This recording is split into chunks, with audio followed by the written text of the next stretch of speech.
Mining Love by Weston Ford. The autumn wind whistled through the streets of Silver Creek, Colorado, carrying with it the scent of pine and promise. Maggie Sullivan stood on the wooden walkway outside her father's general store, her emerald eyes scanning the dusty thoroughfare as wagons and townspeople passed by. The year was 1875, and at 22, she had grown restless in this small mining town that had been her home since childhood. Her father's voice carried from inside the store. "Maggie, those supplies won't inventory themselves." With a sigh, she turned to head back inside when the thunder of hooves drew her attention. A group of riders approached from the east, their silhouettes backlit by the morning sun. As they drew closer, one figure stood out among the rest, tall and broad-shouldered, sitting straight in the saddle with the easy confidence of a man who knew his way around horses. The riders pulled up in front of the hitching post, and Maggie found herself unable to look away as the tall stranger dismounted. His movements were fluid, graceful even, despite his imposing size. Dust-coated his dark brown duster, and a well-worn black Stetson sat low on his brow. "Miss," he said, touching the brim of his hat as he passed her on his way to the store entrance. His voice was deep, with a hint of Texas in its cadence. Maggie followed him inside, her heart beating a traitorous rhythm against her ribs. Her father looked up from behind the counter, his reading glasses perched on the end of his nose. "Welcome to Sullivan's General Store," Patrick Sullivan said, setting aside his ledger. "What can I help you with today?" The stranger removed his hat, revealing thick dark hair that curled slightly at the nape of his neck. "Name's Luke Hawkins. My men and I are looking to resupply before heading up to the Silver Peak mine." Maggie's father straightened, interest sparked in his pale blue eyes. "The Silver Peak, you say?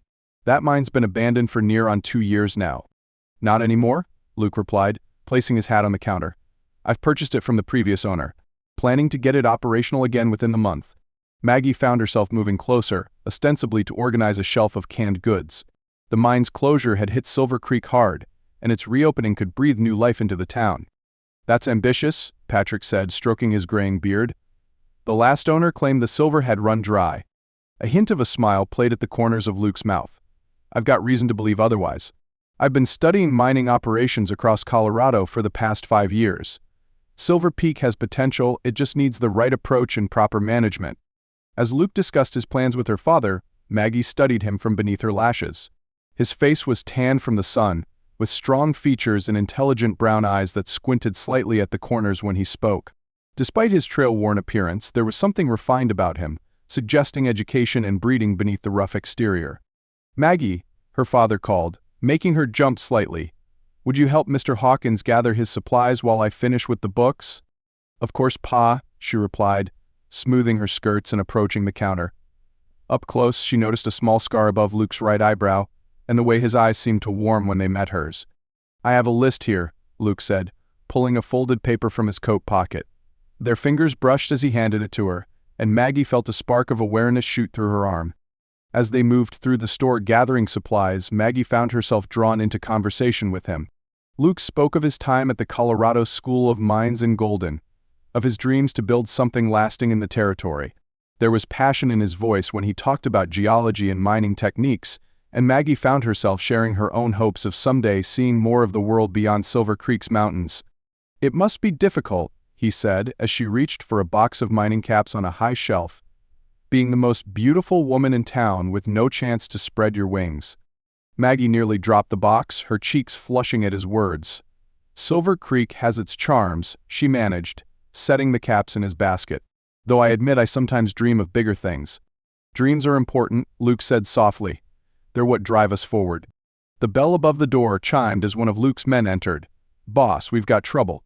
Thompson's stirring up concerns about claim jumping down at the saloon. Luke's expression hardened. "Excuse me, Miss Sullivan. I need to handle this." He turned to go, then paused. "Would you join me for dinner tomorrow evening? I'd like to hear more about those dreams of yours." Maggie's heart leapt, but years of proper upbringing made her hesitate. "I'm not sure my father would approve of me dining alone with a stranger." "Then perhaps he'd join us?" "I'd welcome his insight into the town's history." Luke's smile was genuine, reaching all the way to his eyes. "I'll ask him," Maggie replied, trying to keep her voice steady. After Luke left, Maggie found herself distracted for the rest of the day. Her father noticed her preoccupation and finally confronted her as they were closing up the store. "That Hawkins fellow seems capable enough," Patrick said, watching his daughter's face carefully. "Though reopening that mine won't be easy. There's been talk in town about claim disputes." "What kind of disputes?" Maggie asked, concern creeping into her voice. Patrick sighed. "The previous owner, Thompson, claims he was forced to sell under duress. Says Hawkins threatened him somehow, though I can't imagine it's true. Hawkins seems too straightforward for such dealings."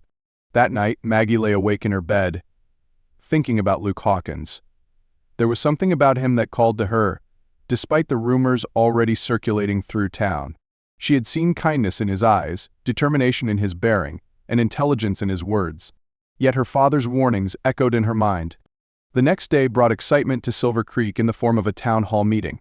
Thompson, the former mine owner, stood before the gathered crowds, his face red with anger as he pointed accusations at Luke. But Luke remained calm, producing documentation that proved he had purchased the mine legally and at a fair price. "Mr. Thompson approached me 6 months ago, offering to sell," Luke explained to the townspeople. "I have witnesses to our negotiations and signed contracts. I understand his regret now that word has spread about the mine's potential, but I intend to operate this business honestly and for the benefit of Silver Creek." Maggie watched from the back of the hall as Luke handled the situation with grace and firmness. When Thompson lunged forward, Luke simply stepped aside, letting the drunk man stumble past him. The sheriff quickly intervened, and the matter was settled, at least publicly. That evening, Maggie and her father joined Luke for dinner at the Silver Creek Hotel's restaurant. Luke had cleaned up, wearing a proper suit that fit his broad shoulders perfectly. He pulled out Maggie's chair with the manners of a gentleman, and soon had her father engaged in a detailed discussion about the town's early days. "The mine's closure hit everyone hard," Patrick admitted. "We lost nearly half the town's population when the workers moved on. That's why I'm planning to hire locally as much as possible," Luke replied. "I want this operation to benefit the entire community." As the evening progressed, Maggie found herself increasingly drawn to Luke's quiet strength and obvious intelligence. He listened when others spoke, asked thoughtful questions, and showed genuine interest in both her father's stories and her own thoughts about the town's future. After dinner, Luke asked permission to escort Maggie on a short walk.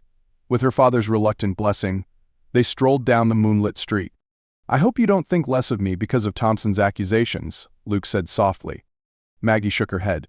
"You handled yourself well today. It showed your true character." "I've learned that actions speak louder than words," he replied, stopping to face her. "I hope you'll give me the chance to prove myself worthy of your attention, Miss Sullivan." "Maggie," she corrected him. "Please call me Maggie." The weeks that followed brought significant changes to Silver Creek. Luke's crews began work at the mine, and the town slowly came back to life. New families arrived, seeking work, and Maggie's father's store prospered with the increased business. Luke made a point of visiting the store regularly, sometimes just to talk with Maggie for a few minutes. He brought her books about geology and mining, sharing his passion for the work. In return, she told him about her dreams of attending university in Denver, something few people had taken seriously before. "You should do it," he encouraged her one afternoon as they sat on the store's front bench. "You have the intelligence and determination to succeed." "Perhaps," she replied, "but I worry about leaving Pa alone with the store." Luke's hand found hers, his rough palm warm against her skin. "Sometimes we have to trust that those who love us want us to follow our dreams." Their courtship progressed slowly, properly, under the watchful eyes of the town. Luke proved himself to be exactly what he appeared: honest, hardworking, and determined to build something worthwhile. The mine began producing silver again, and with it came prosperity for Silver Creek. But trouble wasn't finished with them yet. One stormy night, Maggie was awakened by shouts and the glow of fire. The mine's main office was ablaze, and through her window, she could see figures running in the darkness. Without thinking, she threw on her coat over her nightdress and ran outside. Her father called after her, but she was already racing toward the mine. She found Luke organizing a bucket line, his face streaked with soot as he worked to save the building and its important documents. Thompson and his men, one of the miners told her. They tried to destroy the proof of sale and the claim documents. But Thompson had underestimated Luke's thoroughness. The most important papers were stored in a fireproof safe, and though the office suffered damage, the mine's operations continued uninterrupted. The sheriff arrested Thompson and his accomplices before they could leave town. In the aftermath of the fire, as dawn broke over the mountains, Luke found Maggie helping to sort through the salvaged documents. "You should be home in bed," he said softly, touching her soot-stained cheek. "I couldn't stay away," she replied. not when you needed help. Luke's eyes softened as he looked at her. I've been thinking a lot about the future, Maggie. About what I want to build here. Not just a mind, but a life. He took her hands in his. I know you have dreams of your own, and I want to support them. The university in Denver isn't so far that we couldn't make it work. Maggie's heart skipped a beat. What are you saying, Luke? He smiled, that warm, genuine smile that had first captured her attention. I'm saying that I love you, Margaret Sullivan.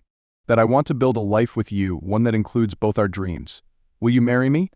Tears welled in Maggie's eyes as she looked up at him. In that moment she saw their future stretched out before them, the mine, her studies, their life together in this wild and beautiful land. Yes, she whispered, then laughed as he pulled her into his arms.